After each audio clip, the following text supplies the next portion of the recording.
Good afternoon mga kalangga, mga kainsik. Good afternoon, agsuwaw. At sa lahat ng nagmamahal at sumusuporta sa Langga Insik Vlog OYT channel mga kalangga. So ngayong hapon po ay napaka-productive po ng ating hapon ngayon. So kung nakikita nyo po, basketball court. Dito po tayo sa basketball court ng Agsuwaw. Kasi po, sinamahan natin si Insik.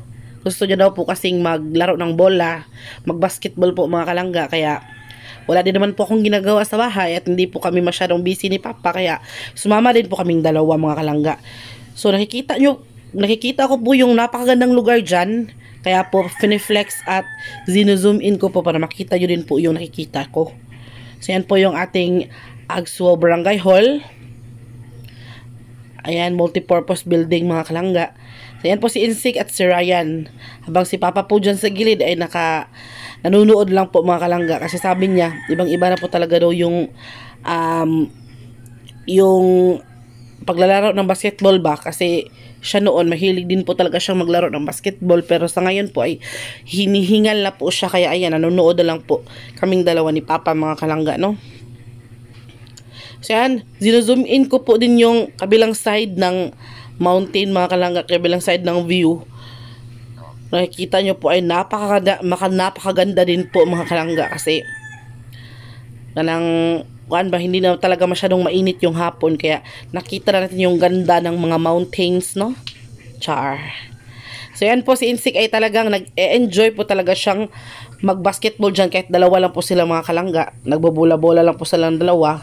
Kasi, konting trivia lang po mga kalangga, si Insik po ay gustong-gusto po talaga niyang maglaro ng liga ng barangay. Lalo na ngayong May na. Kaso lang po, pinagbabawalan po talaga siyang maglaro ng basketball, kasi alam niyo naman po sa basketball, minsan po may sikuhan, may tampalan, may sampalan pa nga minsan.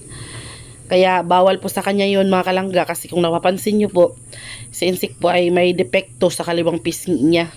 Kasi nung andun po kami sa syudad, sumakit po yung kanyang ngipin, pero lumubo po sa labas, nihubag ba.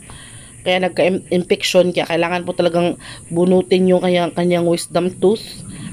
At ayun mga kalangga, pinagbabawalan din po talaga na mahampas or masaktan yung kanyang hubag ba, yung kanyang pisngi na depektibo mga kalangga. Kaya ayun, hanggang dyan lang muna si Insik mga kalangga, hanggang dribble lang muna siya ng bola, at bawal po siyang magliga. Bawal po talaga yung basketball po talaga na totohanan ba. Kasi paano na lang kung matamaan, naku, napakalaking problema mga kalangga. Kaya mabuti na lang at si Insik ay naiintindihan niya po yung sitwasyon.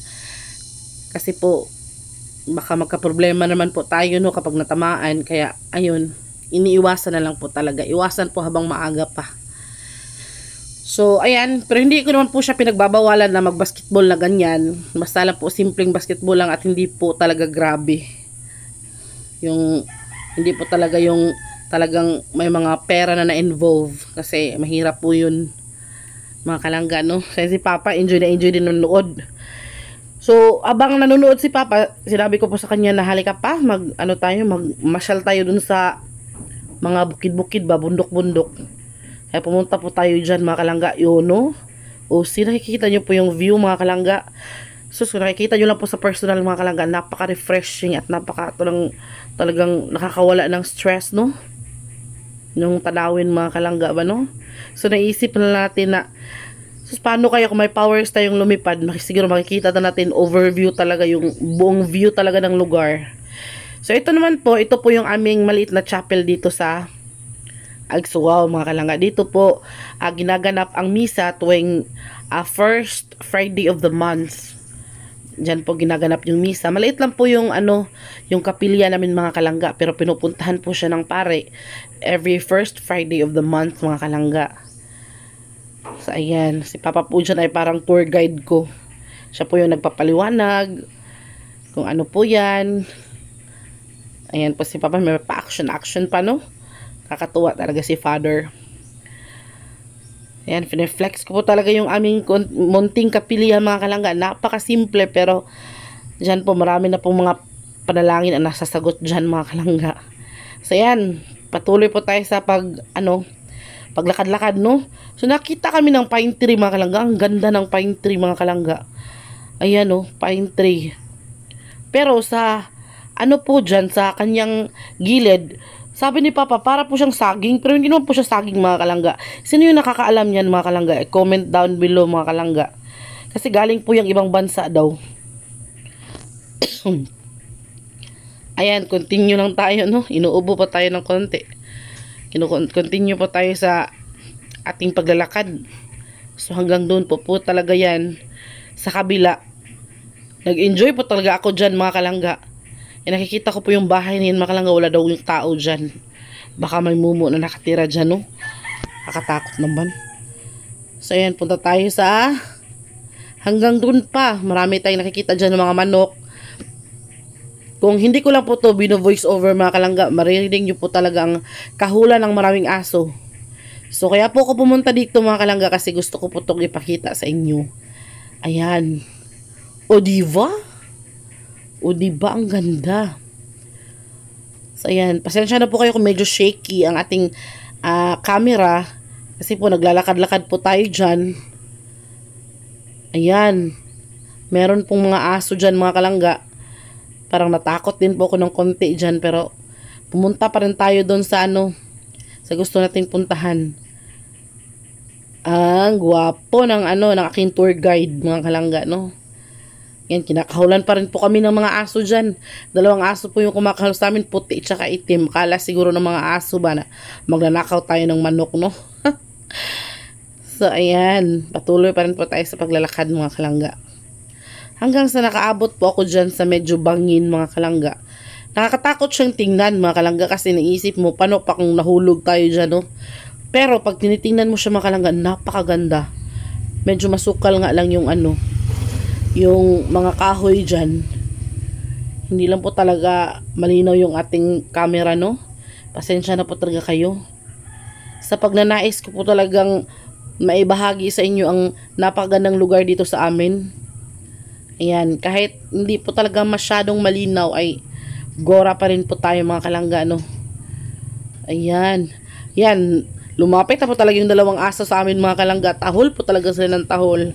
Sinabi ko naman sa kanila na liitan lang yung kagat ba, no? Kasi para na lang kang lalaki maubos yung binti ni father. Yan. Hi, Inday. So padayon pa rin po tayo mga kalangga, Yan, talagang na-amaze ako dyan mga kalangga sa lugar. Yan po yung mga manok na binabantayan ng ng mga aso mga kalangga. Meron po kasing kural dyan na ang laman ay maraming manok. Binabantayan ng 2 aso na yan. Yan, kaya hindi po sila umaalis dyan kasi baka magnanakaw daw kami. Char. Si Papa po ay medyo natakot po sa aso. Pero sabi ko naman, hindi yan mangagat pa. Kapag kinagat tayo, yung binti ko na lang yung ipapakagat ko kasi hindi naman yun basta-basta mauubos, no? So, ayan. Naglalakad-lakad pa rin po kami ni Papa nito mga kalangga hanggang dun sa pinakadulo pa. Ayan, para siyang para siyang Garden of Eden. Asan ka dyan? Marami po siyang pananim na mga lemonsito. Mga lemon dyan sa mga kalangga sa paligid-ligid. Pero yan po, nakikita ko po maraming bunga. Pero nagkahinog-hinog na lang siya. Hindi pa rin siya pinipitas mga kalangga. Sabi ko, sayang naman pa, no? Oh, nahinog na lang yung mga lemonsito ba, pero hindi pinipitas. Kung sa amin lang to, nako, ubos na tong lemonsito na to kasi mahilig po kaming magsalad yeah. Pero hindi siguro mahilig magsalad yung yung may-ari ng lupa, no? Kaya ayan, fine-flex ko na lang po ulit yung ating kapaligiran, no? Yan, fine-flex ko na lang po ulit mga kalangga.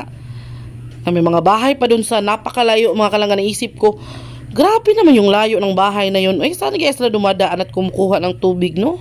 Kasi talagang nandun ba sila sa tuktok ng bundok ba? Hirap dun, no? Kapag bumaba tayo papuntang lungsod. So ayun, natapos ng ating pamamasyal mga kalangga. Bumalik na po kami ni Papa dito sa ano no, sa multipurpose building kasi baka hinahanap na kami ni Insik mga kalangga at medyo hapon na po talaga. Kaya hanggang dito lang ating video mga kalangga at uuwi na po tayo dyan kasi magsasaing pa tayo ng ating hapunan. Thank you for watching mga kalangga. I love you. Mama chup chup.